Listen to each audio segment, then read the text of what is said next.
पास किया है अभी पीसीएस 2023 का, उसमें 5 लाख से एबव फॉर्म पड़े थे।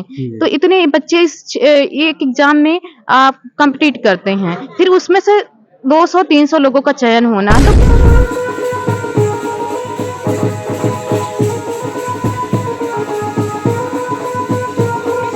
गाँव के देहात के लोग देखेला पुलिस के देख के डराला और तो पुलिस के अधिकारी बन गए लोग। कैसे गरीबन के न्याय तो कोने प्रकार से देबू। नमस्कार, प्रणाम, शस्त्रिया का आदाब, गोल लागतानी। हमारा नाम भाई अमित प्रतामी और पहुंचल बाटी यूपी के संत कबीर नगर जनपद के मौली में, जहां पे मौली में आयल बाटी एक किसान के बेटी आज डीएसपी हो गई बाटी, जकर खुशी में पूरे गांव के लोग खुशियां मनावत और बिटिया का बढ़िया से अगवानी कई की चौराहे से लेकर के घर तक अला। आपके दिखावत दरवाजे पे बनल रोली आपके बतावत कि कितनी खुशी रहा। और बिटिया आज किसान के बिटिया डीएसपी बन के जब गांव में आये तो लोगन में खुशी का लहर हो गई। आपके बताओ बिटिया का यूपीएससी का पूरे प्रदेश में 27वां रैंक रहा और जैसे ही फोन कई के अपने पिता के बतौलिन तो खुशी का ठिकाना ना रहा है। आज बिटिया यहाँ पे आयल बाटी और जेके लेकर के पूरे गांव के लोग और क्षेत्र के लोग में इतनी खुशी है। और बिटिया से हम रूबरू होता थे और पूरी जानकारी लेता थे कि एक गांव से निकलकर किसान की बिटिया और कैसे पूरे उत्तर प्रदेश में 27वां रैंक प्राप्त की, पूरी जानकारी लेते। नमस्कार, राम राम। नमस्कार। किस तरह से एक किसान की बेटी हो करके आपने कमाल कर दिया पूरे संत कबीर नगर जिले में? सर, किसान की बेटी होने से प्रॉब्लम नहीं है। प्रॉब्लम हम जो भी लक्ष्य निर्धारित करें, वो कोई भी इंसान हो, सबका अधिकार है शिक्षा प्राप्त करना और अपने लक्ष्यों की प्राप्ति के लिए प्रयास करना। क्या नाम है आपका? मेरा नाम है प्रभा पटेल। ये प्रभा पटेल बाटी। प्रभा पटेल गांव से निकल करके शहर में पढ़ाई करी। अब हम स्टार्ट करे ताकि प्रारंभिक शिक्षा कहाँ से कौन कौन सी पढ़ाई की, उसके बाद यह पुलिस विभाग में डीएसपी का पद हासिल करी। सबसे पहले आपका जो प्रारंभिक शिक्षा था वह कहाँ से हुआ? प्रारंभिक शिक्षा मेरा यही मौली से हुआ है, मौली नर्सरी स्कूल से हुआ है। उसके बाद मैंने यहीं पे इंटर तक की शिक्षा प्राप्त की है। अच्छा, प्रारंभिक से इंटर तक की शिक्षा आप मौली से की है? उसके बाद ग्रेजुएशन मैंने इलाहाबाद यूनिवर्सिटी से किया है और उसके बाद मैंने इलाहाबाद यूनिवर्सिटी से ही एलएलबी किया है और पीजी भी मैंने राशि टंडन इलाहाबाद। एलएलबी करने का क्या उद्देश्य था? प्रारंभ से ही मैं थोड़ा बोलने में यहाँ पे बहुत बोलने में मुझे एक वक्ता के तौर पे जाना जाता था, तो मुझे सब कहते थे कि अधिवक्ता बनने का कोशिश किया। तो मैंने कहा कि मैं इसकी भी कर लेती हूँ साथ में प्रिपरेशन करते हुए। और एक मुझे था कि इस फील्ड में भी अगर होगा तो पीसीएस भी दिया जाएगा। एक जज बनने की भी ख्वाहिश थी दिल में? कहीं ना कहीं था कि अगर देखा जाएगा, प्रयास किया जाएगा। लेकिन अभी जॉब में मुझे चयन हो गया मेरा सहायक समीक्षा अधिकारी पद पे। फिर मैंने सोचा अभी इसी फील्ड में आगे कार्यरत रहते हैं, देखते हैं, फिर तैयारी करते रहते हैं। भैया कुछ बतावत ताटी। ओकरे बाद हम बिटिया पहले प्रारंभिक शिक्षा मौली से कैलिन, ओकरे बाद बीए इलाहाबाद यूनिवर्सिटी से कैलिन, ओकरे बाद एलएलबी कैलिन। काहे कि घर पे बहुत ज्यादा बोलता लोग, कल बहुत ज्यादा बोलता, ऐसे इनके दिल में एक ख्याल आयल कि हम काहे न अधिवक्ता हो जाए। और अधिवक्ता बनने की कोशिश करत करत फिर जज बनने की भी तैयारी बिटिया करे लगलिन और ओकरे बाद सचिवालय में कार्यरत रहलिन है। और लेकिन तैयारी पढ़ाई के जारी रहला। 27वां रैंक पूरे प्रदेश में कैसे हासिल हुई? सर, लगातार कठिन प्रयास से लगातार जारी था कि परिश्रम करना है तो कभी ना कभी सफलता मिलेगी। और ये प्रयास रहा है कि हमको करना है, ये नहीं होना चाहिए, कर्म करते रहना चाहिए, परिश्रम की चिंता में नहीं रहना चाहिए कि हमको क्या होगा। अगर हम कर्म करेंगे तो सफलता मिलेगी जरूर और आपको अच्छा पद प्राप्त होगा जीवन में। तो जिस भी क्षेत्र में है उसमें आप लगातार प्रयास से आप उन्नति कर सकते हैं, ये उस क्षेत्र में उपलब्धि प्राप्त कर सकते हैं। आप एक किसान की बिटिया है और बिटिया को तमाम प्रकार का बंधन रहता है और लोग घर से बाहर नहीं जाने देते हैं। और किस तरीके से आप इलाहाबाद गई हो, इलाहाबाद से उसके बाद एक अधिकारी बन के गाँव पे आई? बंधन तो रहता है, मैंने देखा, लेकिन मेरे परिवार में बचपन से ही था कि मैं पढ़ने में अच्छी थी। स्टार्टिंग से ही यहाँ पे मैं अपने स्कूल में टॉपर रहा करती थी। फिर पिताजी का भी कहना था, परिवार के अन्य सदस्यों का भी, मेरे सभी लोग पढ़ाई पे मेरे ऊपर बहुत ध्यान देते थे क्योंकि मैं हमेशा टॉपर रहती थी, तो मेरे पापा, चाचा लोग भी हमेशा लगे रहते थे कि हाँ अच्छे से पढ़ाई करो, अच्छा नंबर लाना है। फिर ये था कि मैंने सोचा था आईआईटी की तैयारी करूँगी, फिर हो नहीं पाया, किसी वजह से स्टार्ट ही नहीं कर पाए, तो फिर लगा कि चलो अब सिविल सेवा का ही करना है क्योंकि बचपन से ही था और मैं बहुत छोटी थी, तो फिर उसी टाइम 4th क्लास में ही मैंने सोचा था कि मेरी बुआ का था कि तुम भैया का नाम रोशन करो डीएम एसडीएम कुछ बन के, उन्होंने कहा था, तो फिर ये मन में था कि मुझे यही करना। 4th क्लास में पहली बार मैंने जाना था कि सिविल सेवा कुछ होती है, डीएम पद के बारे में पहली बार सुना था। फिर उससे मैं प्रभावित हुई थी कि यहाँ पे कोई डीएम थे, उस टाइम बहुत फेमस थी, 2004 की बात है। मैं उनसे काफी प्रभावित हुई थी और मुझे था कि जीवन में मुझे भी कुछ ऐसा ही करना है और एक प्रेरणा स्रोत के तौर पे पूरे क्षेत्र के लिए। अच्छा बिटिया, ये बतावा, जहाँ गांव के देहात के लोग देखेला पुलिस के देख के डराला और तो पुलिस के अधिकारी बन गए लोग, कैसे गरीबन के न्याय तो कोने प्रकार से देबू?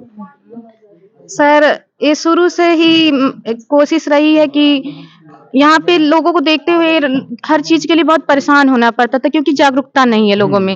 तो ये था कि जब तक शिक्षा नहीं होगी तब तक जागरूक नहीं होंगे लोग। तो हमारा अब इस पद पे चयनित होने के बाद अब मेरी सबसे बड़ा चैलेंज मेरे सामने अब है कि हाँ, मैं अपने दायित्वों का निर्वहन कैसे आपको करूंगी।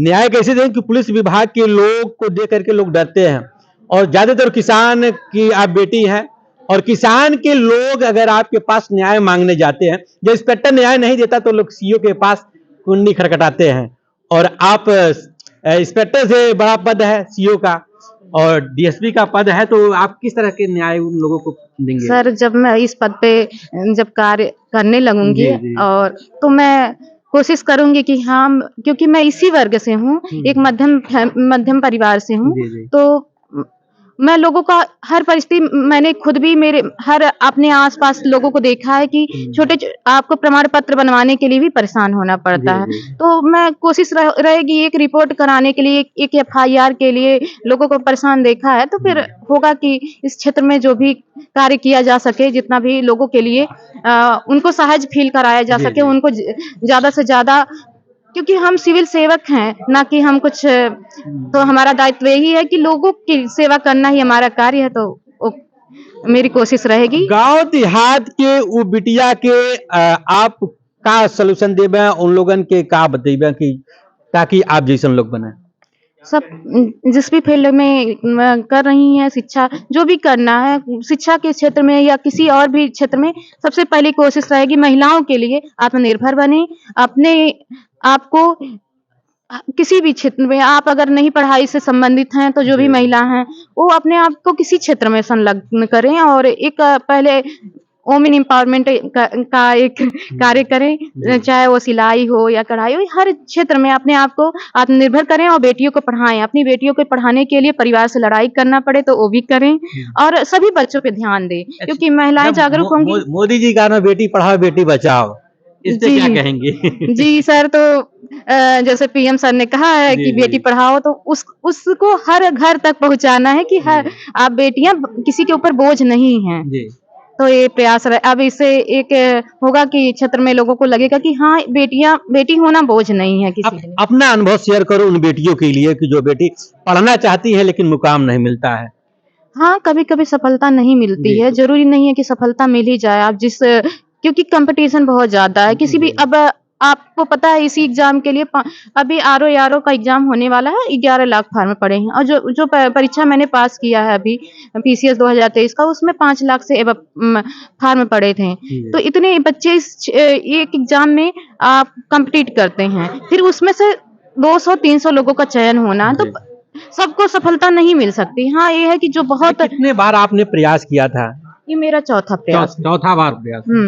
ये मेरा चौथा प्रयास रहा है। उन लोगों को क्या आप करना चाहते कि कभी भी प्रयास पे प्रयास करते रहिए, सफलता जरूर अगर आपका लक्ष्य यही है तो प्रयास जारी रखना चाहिए। हाँ, अगर कठिनाई हो रही है, कोई प्रॉब्लम है, आपको अपने ऊपर संदेह लग रहा है कि हम नहीं कर सकते, तो अलग बात है। नहीं तो आप, अगर आपके अंदर ये है कि हम कर सकते हैं, तो दृढ़ निश्चय के साथ अपना कर्तव्य करते रहें, कभी ना कभी सफलता मिलेगी।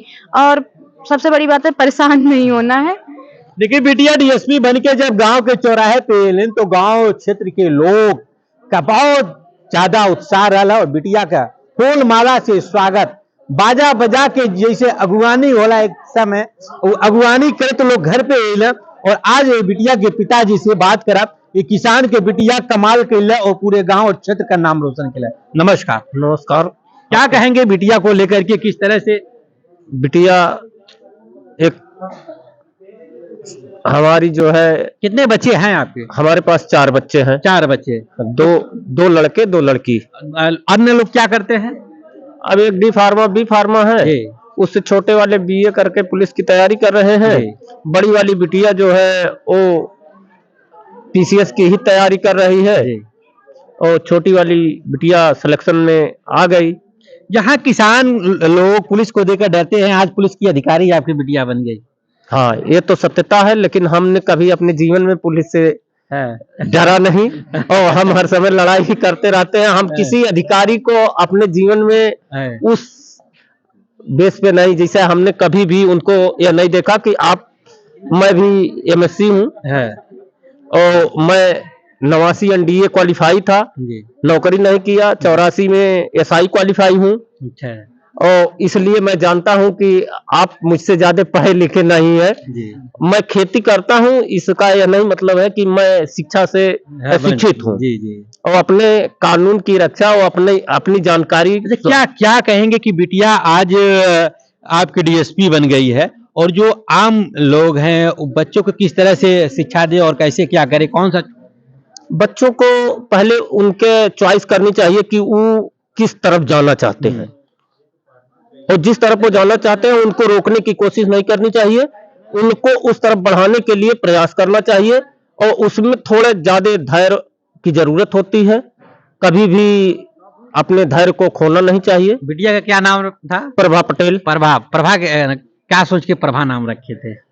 ये सब ऐसा है सर, उस समय मेरे पास जब बड़ी बिटिया पैदा हुई उस समय वाइस चांसलर गोरखपुर की थी जो है प्रतिभा पटेल। अच्छा। प्रतिभा जी। तो मैं बड़ी बिटिया का नाम कहा कि वो जो है एक जौन है यूनिवर्सिटी की वाइस चांसलर है, तो हम भी अपने बिटिया का नाम प्रतिभा ही रखे। और उसके बाद वो अपना जो है आईएएस ग्रुप जो है वहाँ इलाहाबाद में 12 में ही उसने जो है वहाँ जो कोचिंग का था उसको टॉप की थी आईएएस ग्रुप को। तो थोड़ा उत्साह बढ़ा, तो छोटी वाली जब बिटिया पैदा हुई तो हम कहे ए प्रभा नाम रख दे, ये रोशन करेगी गांव और क्षेत्र के मान सम्मान को। बस उद्देश्य सिर्फ इतने थे हमारे। हाँ, यहाँ पे देखिए एक पिता के कितना गर्व बा की बिटिया आज पुलिस ऑफिसर बन गई लिया और बिटिया जैसे ही अपने पिता के फोन कही के रिजल्ट के बारे में बतावल तो उस समय का माहौल है? बहुत ही ज्यादा। जब रिजल्ट आया तो पहले तो हमको एक जैसे डिप्रेशन, जैसे एकाएक हमारे आंख से आंसू गिरने लगे। अच्छा, खुशी के आंसू? हाँ, खुशी के आंसू थे। और उसके बाद हमने जो है उसके बाद तमाम फोन आने लगे। लगभग 1 बजे रात तक मैं सो नहीं पाया और पूर्णतः इतनी खुशी थी कि मुझे रात भर नींद ही नहीं आई। आज क्षेत्र के लोग कहाँ से अगुवानी बिटिया के करना चालू किया? मौली बस्ती चौराहे से। अच्छा। हाँ, वहीं से अगुवानी करते हुए वहाँ विधायक जी है, प्रधान जी हमारे और जो मौली के गणमान्य लोग थे और पूरे मौली, लगभग मौली के अधिकांश जनसंख्या वहां पे उपस्थित थी और सभी लोग बिटिया के साथ साथ हमको भी उत्साहवर्धन कर रहे थे। इससे बहुत ही इतनी खुशी हुई कि जीवन में यह हुआ कि माँ बाप के जो प्रेरणा थे उनका जो है आज सफलता हमको मिल गई। भैया बताओ ताटे कि प्रभा पटेल एक किसान के बिटिया है और कमाल के दिली पुलिस ऑफिसर बन के यूपीएससी का रिजल्ट आयल और प्रदेश में 27वां रैंक प्राप्त कैलिन और जैसे रिजल्ट के जानकारी अपने पिताजी के देलिन तो पिताजी के आंख से खुशी के आंसू बहे लगल और आज बिटिया जैसे अपने गांव पे एलिन और गांव और क्षेत्र के लोग पूरे उत्साह पूर्वक बाजा और माला के साथ भव्य स्वागत अगुवानी करत बिटिया घरे एली और गांव के लोग इतना उत्साह भइल कि हमहू ए बिटिया से अब सीखब कि जब फलाने के बिटिया पुलिस ऑफिसर बन सकेले तो हमारे बिटिया काहे ना बन सकेले। बेटी बेटा एक समान और जो बेटी पढ़ाओ बेटी बचाओ का जो नारा है बिटिया ने साकार किया है। भैया बनल है चैनल के साथ, तब तक के लिए नमस्कार, राम राम।